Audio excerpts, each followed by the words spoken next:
but Senator James Lankford joins us in studio. It's good to see you. Good to see you as well.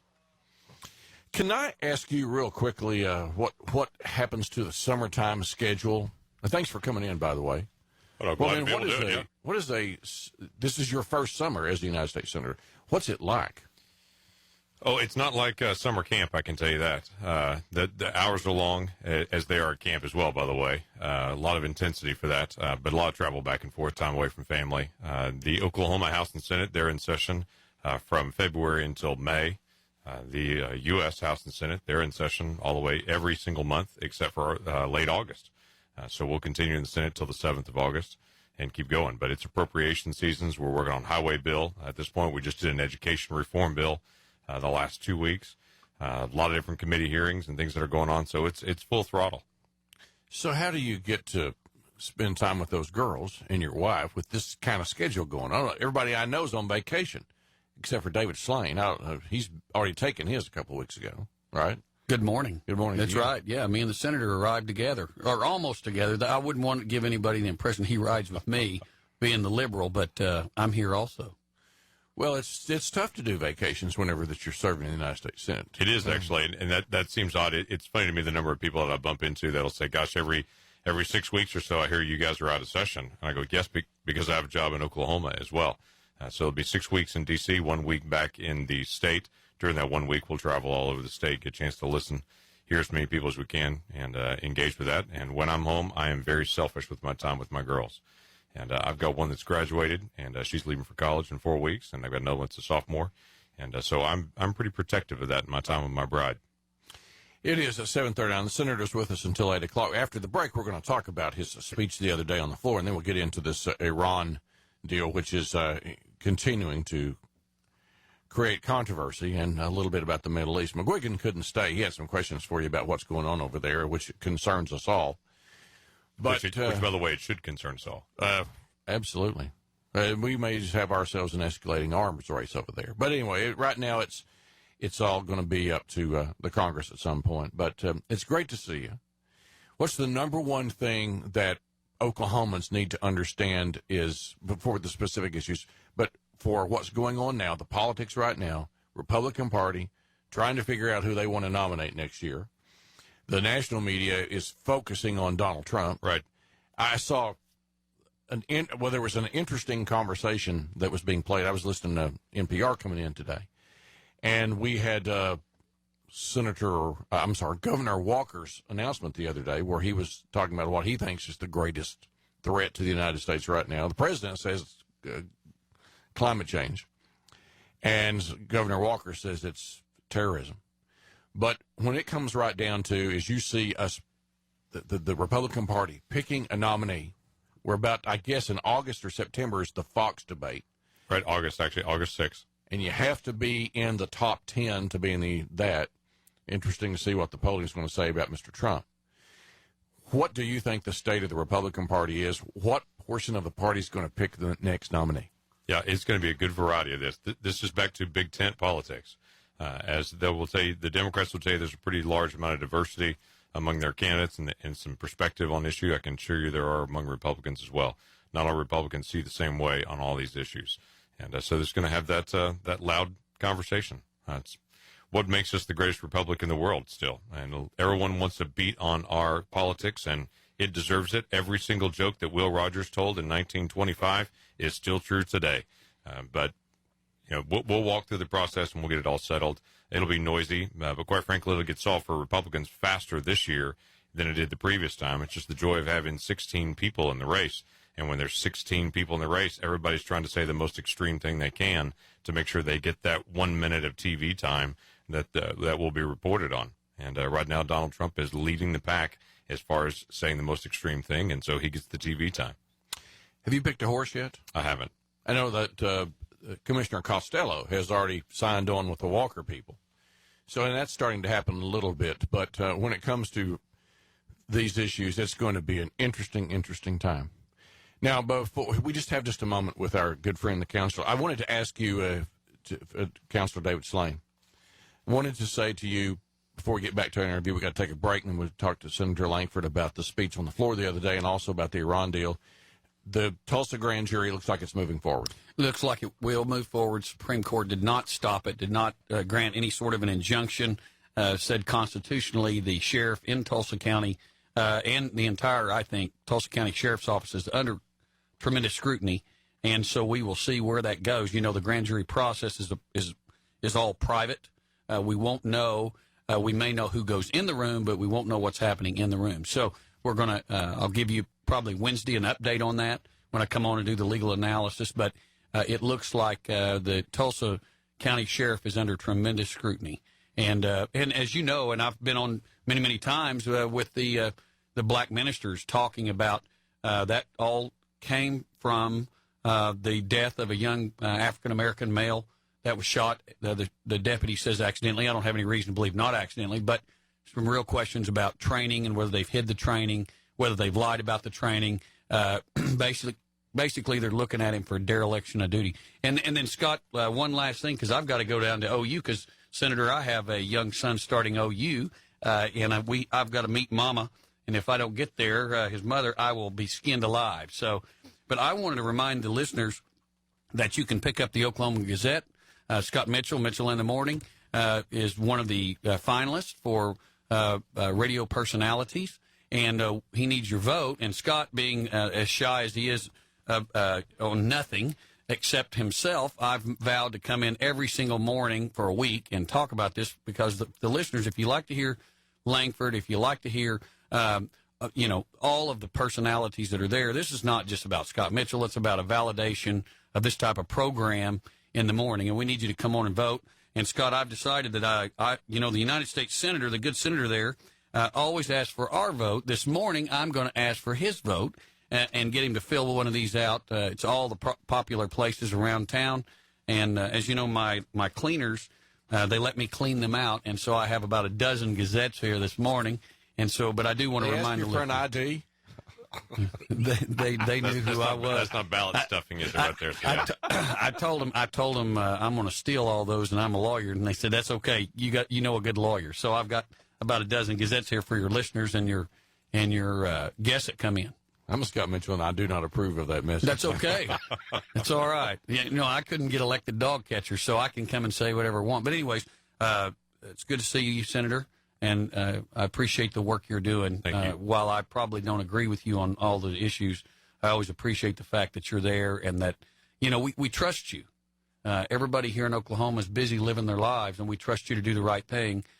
Even when we may not see eye to eye, we trust your judgment, and we appreciate what you're doing, and I'm glad you're here. Thanks, I appreciate that. Scott, I'm out here. All right, we're going to talk Tulsa Grand Jury on Wednesday with David Slane, our legal analyst, and thanks for all you do. All right. Going to Norman. We're going to talk with the senator about his speech on the floor and also Iran when we get back.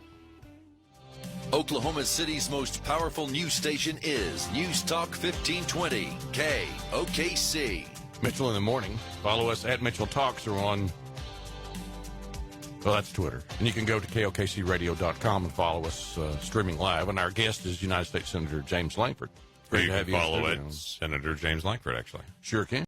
Which we've already tweeted out that this morning, your appearance. Glad to have you here. Real quickly, because we don't have a lot of time, the Iran deal, from my vantage point, it doesn't look like a good deal.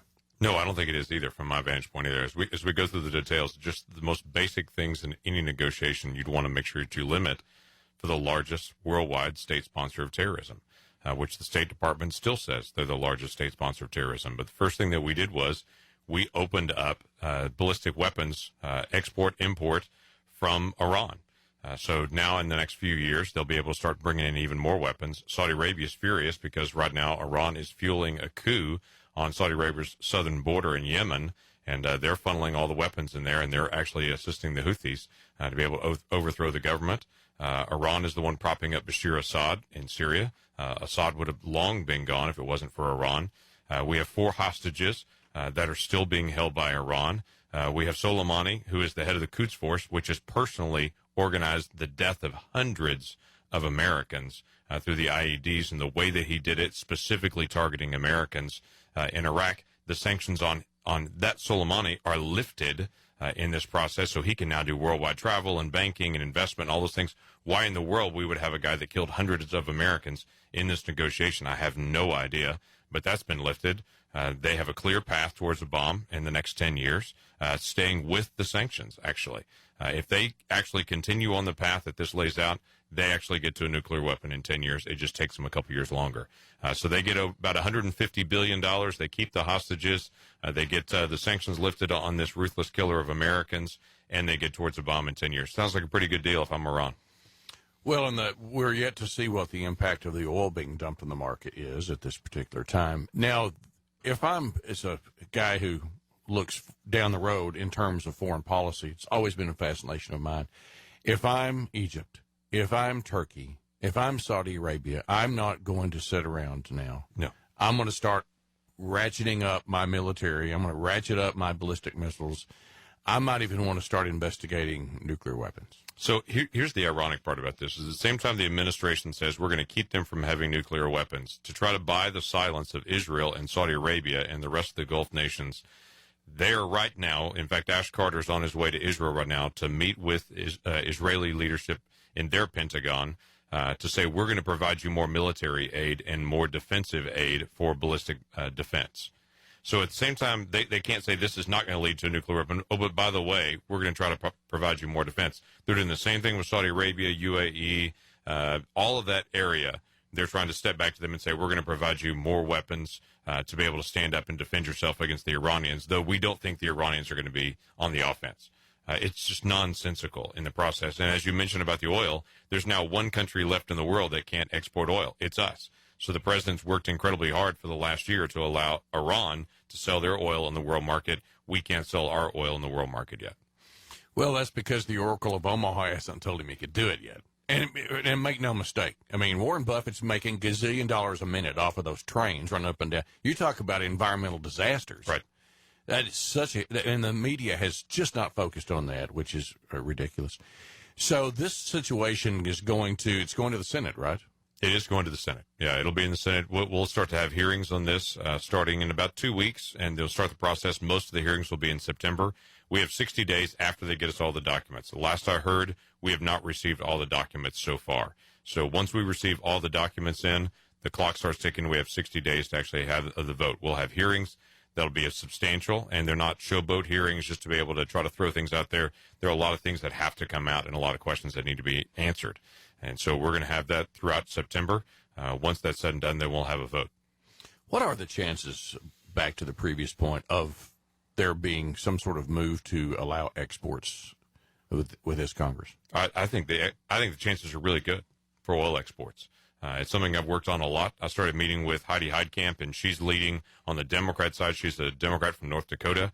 She and I have worked on this quite a bit. Lisa Murkowski from Alaska has been on this for a while. Jim Inhofe's been on this for a while. So I'm the fresh legs in the middle of this fight to jump in and say, okay, what's it going to take to push us over the finish line? We have to get about 10 Democrats on board. We don't have every Republican on board.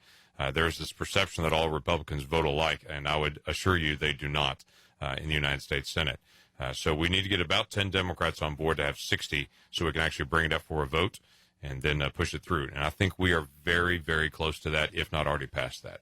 7:55, Senator James Lankford, our guest in studio. The XL pipeline, it's been cleared. As far as I can tell, it's been cleared by everybody, including Nebraska, the governor who had problems with it. So besides the fact that Warren Buffett has to sign off on it, apparently, is there any chance that that's going to actually go one way or the other at some point during this administration? Well, this president has assured us he will make a decision about it during his administration. He's not said what that decision will be or when that will occur, but he has assured us that he will make a decision about it at some point.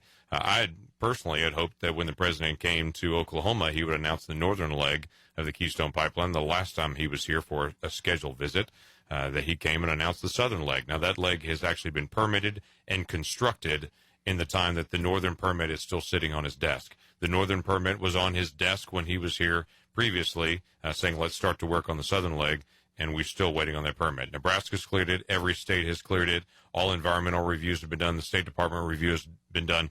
Everything the president asked for and said, I've got to have all of this before I make a decision, all of that is complete. Now it's just a matter of him actually making the decision. We just got to go over to the Dairy Queen in Omaha and get Warren to sign off on it. That's all it is. That would be just fine with me. The hard part is the president trying to explain why he's not permitting at this point. We have 2 international pipelines just like that that are coming from Canada already into the United States. Same type of oil, have had great success. This administration is currently working on a pipeline arrangement where the United States government will come in and be the consultant across Central America to do a multi-state pipeline path through Central America to provide them cheaper energy. So while our president won't sign off an international deal bringing in oil from Canada from 2 pipelines just like it, he's working on international pipelines through Central America. It's just nonsensical. There was a speech you gave the other day on the Senate. We had the media actually did stories on this Planned Parenthood situation where they had the undercover camera.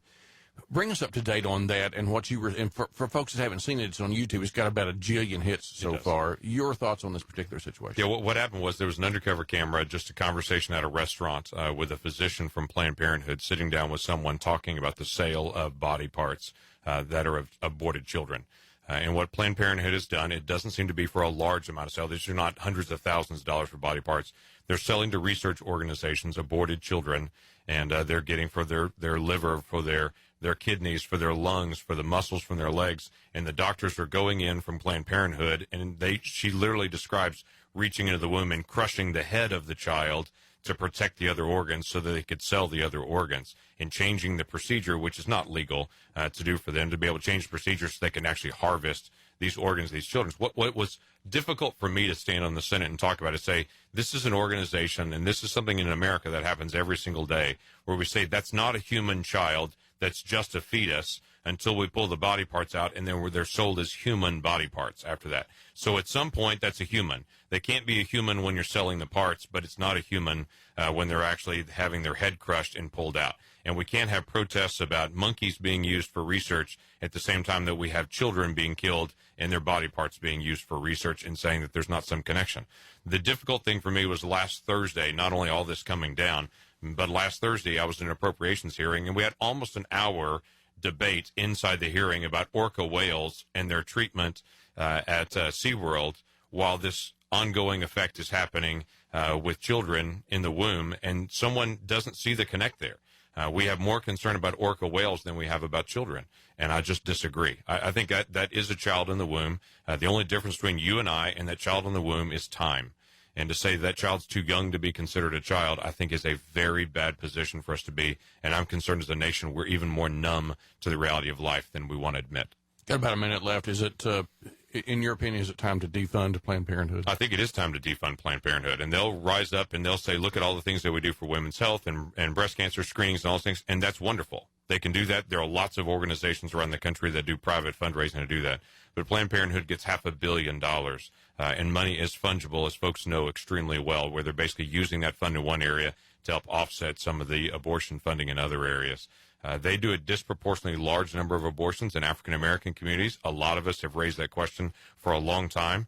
They say that they're helping provide that, but it's been a very difficult thing for them to be able to explain, and this sale of body parts is one more. James Lankford, you're a good guy, man. Well, we're trying to actually do this the right way.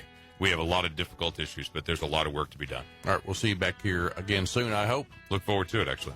All right. Thanks for doing what you're doing, Scott. It's a good program for a reason. Thanks so very much, Senator. Be right back.